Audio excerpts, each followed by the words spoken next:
গোটেই বিটিআৰ অঞ্চলৰ কথাটো যদি আমি ক'ব যাওঁ যে এইবাৰ অকলে খেলাৰ কাৰণে আমি এটা সুযোগ পাইছোঁ যে প্ৰত্যেকটো সমষ্টিত আমি প্ৰাৰ্থিত্ব প্ৰদান কৰিব পাৰিছোঁ আৰু প্ৰাৰ্থিত্ব প্ৰদান কৰি আমাৰ শক্তি কেনেকুৱা সেইটো আমি নিজেই মানে এতিয়া অনুমান কৰিব পাৰিছোঁ।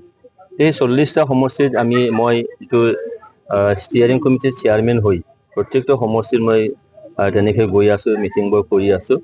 তাত দেখিছোঁ যে এইবেলি আমি 25টাৰ পৰা 30টা যিখিনি সমষ্টি আছে এই সমষ্টি আমি ভালকৈ এটা জিকাৰ এটা পৰিৱেশ আমি দেখিছোঁ। এইবাৰ এককভাৱেই সংখ্যাগৰিষ্ঠ লৈ আমি চৰকাৰ যে গঠন কৰিব পাৰিম তাত কোনো সন্দেহ নাই। এবাৰ যি দেখা গৈছে যে ইয়াতে বিজেপিৰ এজন EM আছিলে, তেওঁৰ ওপৰত এটা অভিযোগ ইতিমধ্যে আছে যে তেওঁ ইয়াতে ডেভেলপমেণ্টৰ কাম কৰা নাই বা এইকাৰণেই আপোনালোকৰ প্ৰতি মানে যিবিলাক বেংগলী হিন্দু ভোটাৰ তেওঁলোক আকৃষ্ট হৈছে। তেওঁৰ প্ৰতি কি প্ৰতিক্ৰিয়া আপুনি?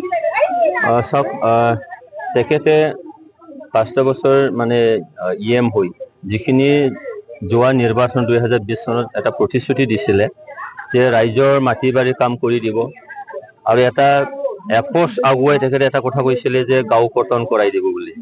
এতিয়া গাঁওটো কৰ্তন কৰিব লাগে, নিজৰ ঘৰটোও যায় আৰু নিজৰ ঘৰটো যদি বাহিৰত থাকে তেতিয়া ইয়াত মানে ইলেকশ্যনত সি মানে প্ৰাৰ্থিত্ব বা তেনেকৈ থিয় হ'ব নোৱাৰে। তাৰ কাৰণে সেই প্ৰতিশ্ৰুতি এনে মানে ভঙা চাঙল হৈছিলে, যাৰ কাৰণে আজি তেখেতক মানে আওকাণ কৰিলে সমষ্টিবাসীয়ে। আমাৰ মাখন স্বৰ্গীয়াৰী ডাঙৰীয়া অকলশৰীয়াকৈ খেলি তেখেতে দুবাৰ জিকিছিলে আৰু তেখেতক মানে গৰীবৰ মানে বন্ধু বুলি এটা সুনাম তেখেতৰ সেই মথনগুৰি সমষ্টিত আছে। আৰু তেখেত আজি আমাৰ UPPL দল প্ৰমোদ বড়ো ডাঙৰীয়াৰ নেতৃত্বত 26টা জনগোষ্ঠীৰ তেখেতসকলৰ ভাষা কলা সংস্কৃতিকে আদি কৰি তেখেতসকলৰ আত্মপৰিচয় লৈ সগৌৰৱে জীয়াই থকা যিখিনি এটা ৰাস্তা প্ৰমোদ বড়ো ডাঙৰীয়াই দিলে প্ৰত্যেকটো জাতি জনগোষ্ঠীক, আৰু সেই জাতি জনগোষ্ঠী আজি তেখেতৰ ওচৰলৈ নিশ্চয় আছে। আৰু বিশেষকৈ এটা আপুনি যিটো সম্প্ৰদায়ৰ কথা কৈছে যে আগৰ MCLA তথা EM একেটা সম্প্ৰদায়ৰ যদিও আছিলে, কিন্তু তেখেতৰ যিখিনি দুটা প্ৰতিশ্ৰুতি তেখেতে দিছিলে সেই প্ৰতিশ্ৰুতি পূৰণ কৰিব নোৱাৰাৰ কাৰণে এইবাৰ আমাৰ মাখন স্বৰ্গীয়াই যে ইয়াত একদম ভালকৈ জিকি যাব, একদম বিপুল হাৰত জিকি যাব, সেইটো আমাৰ কাৰণে এটা চান্স বুলি মই অনুমান কৰোঁ। শেহতীয়াকৈ আপোনাক এটা প্ৰশ্ন কৰোঁ যে হাগ্ৰামা মহিলাৰীয়ে দুদিনমান আগতে এটা সভাত কৈছে যে UPPLৰ পৰা টকা লওক আৰু ভোট আমাক দিয়ক, গতিকে এইটো শেষ প্ৰতিক্ৰিয়াটো আপোনাৰ কি হ'ব? হাগ্ৰামা মহিলাৰীয়ে টকাটোৱে দেখে, যোৱা 17টা বছৰ সেই টকাটোৱেই দেখিলে। ৰাইজৰ যে উন্নয়ন কৰিব লাগে সেই উন্নয়নৰ টকাখিনি তেখেতে সেই মানে কৰাপশ্যন কৰি শেষ কৰিলে। আৰু বিটিআৰ চৰকাৰক প্ৰমোদ বড়ো ডাঙৰীয়াৰ যি নেতৃত্বাধীন চৰকাৰ, এই চৰকাৰক মানে 3000 কোটিৰ এটা বোজা তেখেতে দি গ'ল। 2013 চনৰ পৰা তেখেতসকলৰ মানে পাব লগা ধনখিনি তেখেতে মোকলাই দিয়া নাছিলে, আৰু সেইবিলাকে আহি 3000 কোটি জমা হৈ গ'ল, বোজা এটা হৈ গ'ল।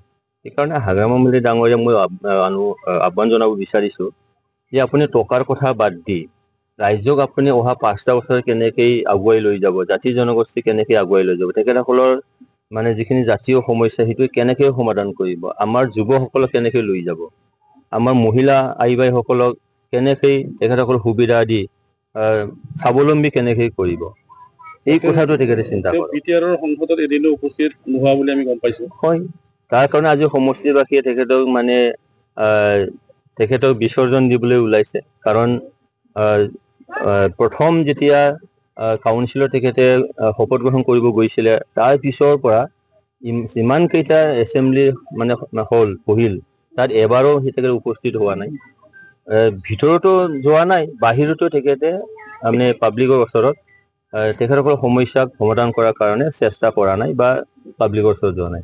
যাৰ কাৰণে আজি দেৱৰগাঁওবাসী বিশেষকৈ টাউন অঞ্চলত আজি তেখেতক যে মানে বিসৰ্জন দিব, দুৰ্গা পূজা আহি আছে, তাৰ আগতে তেখেতক বিসৰ্জন যে দিব, এইটো একদম সত্য কথা।